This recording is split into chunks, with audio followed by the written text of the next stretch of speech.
Thank you. Now, a hugely fascinating angle which is emerging before tomorrow's budget is the notion that the Chancellor has hit out at her opponents as misogynists for daring to criticise her. Does she have a point, or does she need to grow a pair? Well, let's have that debate now. We're joined by the political commentator Aisha Alakhan and also the journalist Linda Duberley. Aisha, let's start with you. Why is it that you're not allowed to criticise a woman for being incompetent if you think they are, or if you're not allowed to criticise them for their decisions? Why is it they always go to the fainting couch and plead misogyny? Hi, Martin. That's not what's happened here. If you actually look at the build-up to this budget, it's been absolutely brutal. There's been so many negative headlines. And it's not just, obviously, the build-up. We're talking, if you cast your mind back to the summer when there were images of Rachel Reeves crying, flashed all over the world, that's the sort of language and attitudes that Rachel Reeves is pointing out, that none of her predecessors and none of the chancellors that I can remember have ever faced this level was annihilated. Of scrutiny. He was crucified by the media. He was obliterated.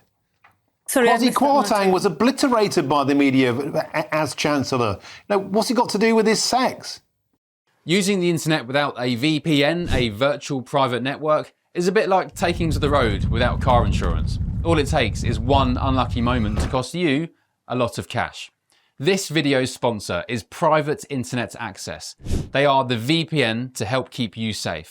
Click the link in the description below to find out why over 30 million people have downloaded PIA to protect themselves online. A virtual private network is an app that hides your IP address and helps keep your data private. When you're browsing the internet at home, you give up a large amount of data to businesses, to shops, and indeed to social media giants too. Hackers have the ability to steal your personal data with ease, including sensitive information such as passwords, keystrokes, and even your personal photos. Private Internet Access helps protect your personal data by encrypting your internet connection to keep your data out of the hands of cybercriminals. And it's not just hackers either to be concerned about. Information can be censored too. When Canada passed their C-18 bill, social media giants decided to ban news content on their platforms. But PIA can protect your ability to consume the news and content you love. Private Internet Access is available for Windows users, Mac OS, Android, Linux, iOS, and you can use one PIA subscription to protect an unlimited amount of devices. And we've got a huge GB News discount for you too. Click the link in this video's description and you'll get a massive 83% off PIA. That's under £2 a month, the price of a coffee, and you'll get an extra 4 months completely free on top. Also, there's a 30-day money-back guarantee too. Visit piavpn.com/GB News to start protecting yourself digitally today. Well, you'll notice that, or you'll remember, that in the lead up to the budget, before all of his ridiculous policies and his and Liz Truss's ridiculous policies were announced, there wasn't this level of, it's almost like a feeding frenzy. And if you actually go back and look at George Osborne, for example, I remember that very clearly, announcing austerity, announcing, how to balance the books and so on. And his measures absolutely gutted a lot of the money, the policies were appalling, and actually admitted after the 2015 election, the winning the election, that we did it, and we actually targeted the vulnerable, the people that were already struggling, people that were already poor.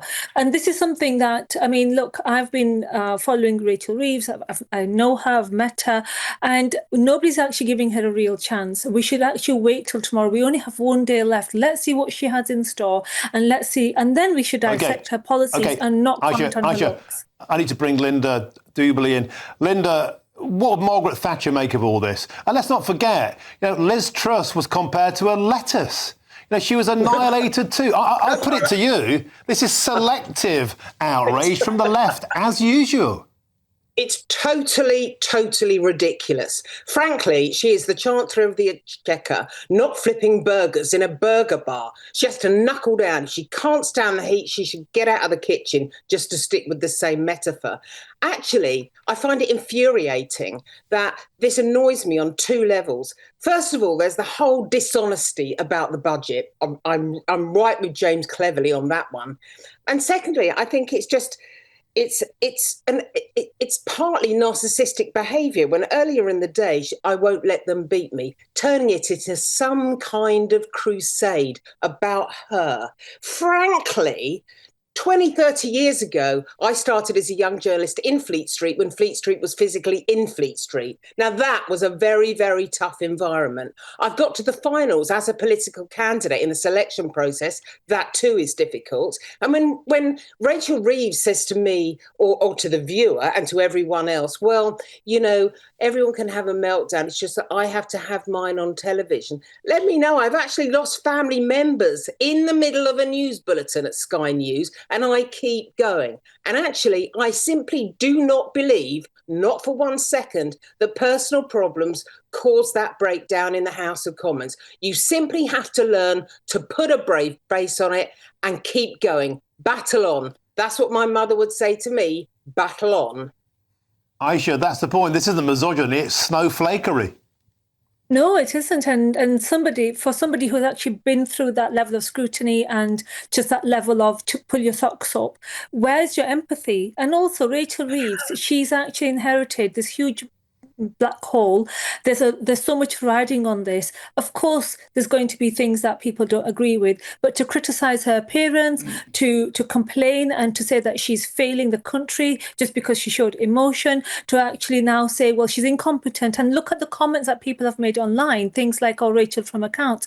That's a very demeaning way to describe a woman, the first female chancellor we've seen in this country, and it's actually it's putting a lot of people off, young women from going into politics, because that's a level of misogyny and attacks that a woman is facing. What's it going to be like for them? I missed that.